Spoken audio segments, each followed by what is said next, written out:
പാട്ടുകൾ ഓർമ്മകൾ മാത്രം പറഞ്ഞാൽ പോരെ, എനിക്ക് പാട്ടും കൂടി ഒന്ന് കേൾപ്പിച്ചു തരണം കേട്ടോ. അയ്യോ ഒറ്റയ്ക്കു പാടുന്ന പൂങ്കുയിലേ നിന്റെ പട്ടുപോലുള്ള ഈ പാട്ടിനുള്ളിൽ എന്തിത്ര സങ്കടം ചൊല്ലാമോ, തേനൂറും കനിയേറെ കൊത്തിയിട്ടും ചുണ്ടിൽ മധുരിക്കും പാട്ടൊട്ടും ബാക്കിയില്ലേ, മധുരിക്കും പാട്ടൊട്ടും ബാക്കിയില്ലേ, മധുരിക്കും പാട്ടൊട്ടും ബാക്കിയില്ലേ. ഏറ്റവും കൂടുതൽ അവാർഡുകൾ കിട്ടിയത് ഈ പാട്ടിനാണോ? അതെ, സംസ്ഥാന അവാർഡ്. അതെ അതെ, കുറേയേറെ അവാർഡുകൾ അല്ലെ, സംസ്ഥാന അവാർഡ് ഉൾപ്പെടെ. സിറ വനിതാ അവാർഡ് അല്ലെ, ഫിലിം സിറ വനിതാ അവാർഡ്, ഫിലിം ക്രിറ്റിക്സ്, തോനെ അവാർഡുകൾ ഇഷ്ടം പോലെ. ഇഷ്ടം പോലെ. ഇനി അടുത്ത പാട്ടിലേക്ക് കിടക്കാം. ഉപ്പിന് പോണ വഴിയേത്, രാജാവ്. പഴയ നാടൻ പാട്ടാണോ? അങ്ങനെ ഒരു സാധനം ഉണ്ടോ? ഉപ്പിന് പോണ വഴിയേത്, കായംകുളത്തിന്റെ തെക്ക്, അങ്ങനെ സാധനം ഉണ്ടല്ലേ? ഉട്ടോപ്പിയിലെ രാജാവ്. അതെ, മമ്മൂക്കയായിട്ട് എന്നാ രസമായിരുന്നു. അവസേപ്പച്ച സാറിന്റെ ആ ഒരു പാട്ടിന് എന്നോട് പറഞ്ഞ് നിറയെ മറ്റേ മൺമറഞ്ഞു പോയവരെയൊക്കെ ആവാഹിക്കാൻ പറഞ്ഞു. അങ്ങനെ വന്ന് ഉമ്മറിക്ക മാളച്ചേട്ടന്റെ ചിരിയൊക്കെ, മാളച്ചേട്ടനെയൊക്കെ ആവാഹിച്ചു, അങ്ങനെയൊക്കെ ഓരോന്ന് പറഞ്ഞു എൻ്റെ പൊഞ്ഞ എന്നൊക്കെ പറയാൻ പറഞ്ഞ്. അത് പറഞ്ഞ് പിന്നെ മമ്മൂക്ക കേട്ടപ്പോ എന്നാ ചിരിയായിരുന്നു. മമ്മൂക്കയുടെ ചിരിക്കുന്ന സൗണ്ടുകളൊക്കെ കേട്ടു, ഭയങ്കര ആസ്വദിച്ചു എന്നൊക്കെ പറഞ്ഞു. മമ്മൂക്കായിട്ടുള്ള എന്റെ പൊന്നോ ഇതാര് എന്നൊക്കെ പറഞ്ഞുകൊണ്ട് നല്ല രസമായിരുന്നു. മമ്മൂക്കായിട്ട് ഭയങ്കര പരിചയമാണല്ലേ? വിളിച്ച് സംസാരിക്കാറൊക്കെ ഉണ്ടോ? ആ ഉണ്ട്, ഇപ്പൊ കൊറേ നാളെ എടുക്കണില്ല. എന്താണ് ആണോ? മമ്മൂക്കല്ലേ പൊൻതൂവൽ അവാർഡ്, ഫിനിക്സ് അവാർഡ് ഒക്കെ തന്നു. അങ്ങനെയൊക്കെ സ്പെഷ്യൽ കണക്ഷൻ. അതെ, സിനിമ പാടുന്നതിന് മുമ്പ് തന്നെ ഫോണിലൂടെ സംസാരിക്കുമായിരുന്നു. സിനിമ പാടിയ പിന്നെ നേരിട്ട് ഒന്ന് മീറ്റ് ചെയ്തു. അങ്ങനെയൊക്കെ. അപ്പൊ അതൊരു ഓർമ്മയായിരുന്നു കേട്ടോ. പിന്നെ മാളച്ചേട്ട് ആ ചിരിയൊക്കെ അതിലൂടെ കൊണ്ടുവന്നു, ആവാഹിച്ചു കൊണ്ടുവന്നു. സൂപ്പർ. അപ്പൊ ഇനി അടുത്ത പാട്ട് പാരുടയം അറിയമേ. പാരുടയം അറിയമേ ആദർശക്കായിട്ട് ഉള്ള അതൊരു ഓർമ്മയായിരുന്നു കേട്ടോ. അത് റിമി ചേച്ചി ഞാനും കൂടെ നല്ല രസമായിരുന്നു. റിമി ചേച്ചി ഞാനും മ്യാവ് മ്യാവ് ബൗ ബൗ ബന്ധമാണ്.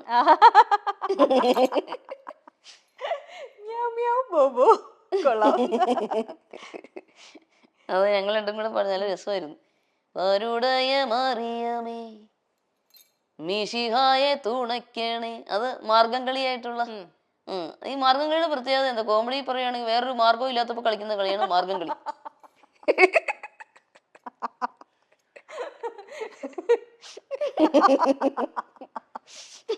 Thank you.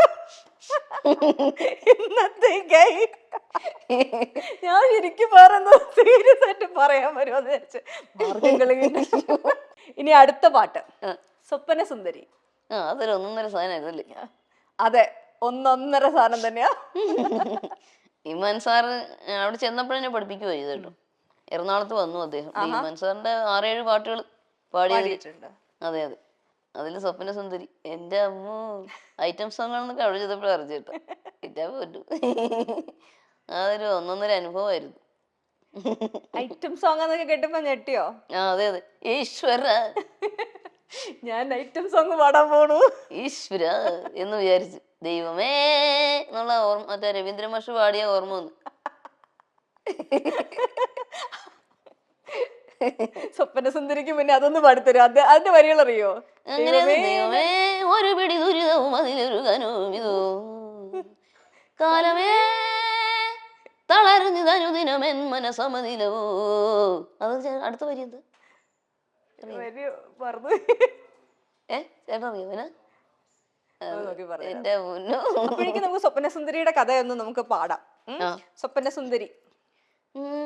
സ്വപ്ന സുന്ദരി നാൻ തന്നെ, നാ സ്വപ്ന ലോകത്തിൻ തേൻ തന്നെ. സ്വപ്ന സുന്ദരി നാൻ തന്നെ, നാ സ്വപ്ന ലോകത്തിൻ തേൻ തന്നെ. റാന്തൽ മിന്നലിലെ ജ്വലിപ്പേനെ, സോമ്പൽ ഇല്ലാമലെ കളിപ്പേനെ, തീണ്ടോ ഇൻപം தோண்டும் நெஞ்சில் தோன்றும் தோன்றும் தோன்றும் ஆனந்தா சொப்பன சொப்பன சுந்தரே உங்கள் சோக கலைக்கும் கலைக்கும் மந்திரே ஏனந்தா சொப்பன சொப்பன சுந்தரே உங்கள் சோக கலைக்கும் கலைக்கும் மந்திரே.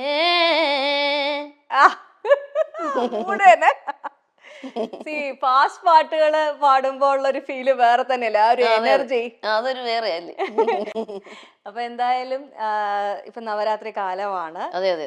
ഈ ഒരു സമയത്ത് നമുക്ക് ദേവിയുടെ ഏതെങ്കിലും ആയിക്കോട്ടെ, ഭക്തിഗാനമോ ക്ലാസിക്കലാ ഇഷ്ടമുള്ളത്? ആ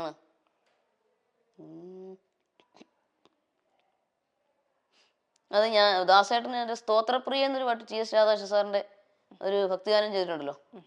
അതില് ദാസേട്ടൻ പാടുമ്പോ ഉത്രാട പുത്രന് മുന്നിൽ നിന്നാണ്, ഞാൻ പാടുമ്പോ ഉത്രാട പുത്രിക്ക് മുന്നിൽ നിന്ന് പാടണം, മുമ്പിൽ നിന്ന് പാടണം നമ്മുടെ. അപ്പൊ അത് പാടാം.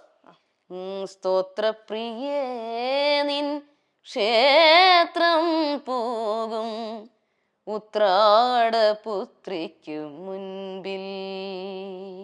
വ്യത്യസ്തമായ ആലാപന ശൈലിയിലൂടെ മലയാളികളുടെ മനസ്സിൽ ഇടം നേടിയ ഗായികയാണ് വൈക്കം വിജയലക്ഷ്മി. അടുത്തിടെ പുറത്തിറങ്ങിയ അജയന്റെ രണ്ടാം മോഷണം എന്ന സിനിമയിലെ അങ്ങുമാനക്കോണില് മിന്നി നിന്നൊരമ്പിളി എന്ന ഗാനം ഹിറ്റ് ലിസ്റ്റിൽ ഇടം പിടിച്ച് മുന്നേറുകയാണ്. ഈ അവസരത്തിൽ തന്റെ ദാമ്പത്യ ജീവിതത്തിലെ പരാജയത്തെക്കുറിച്ച് പറയുകയാണ് വിജയലക്ഷ്മി. അദ്ദേഹം വേറെ വിവാഹിതനായി ജീവിക്കുന്നു എന്നാണ് അറിഞ്ഞത്. നമ്മുടെ വിഷമമൊന്നും അറിഞ്ഞു പെരുമാറില്ല. അച്ഛനെയും അമ്മയും എന്നിൽ നിന്നും അകറ്റാനാണ് നോക്കിയത്. അവരെ മാത്രമല്ല, എന്നിൽ നിന്നും എല്ലാവരെയും അകറ്റാൻ നോക്കി. നമ്മൾ അത് സമ്മതിച്ചില്ല.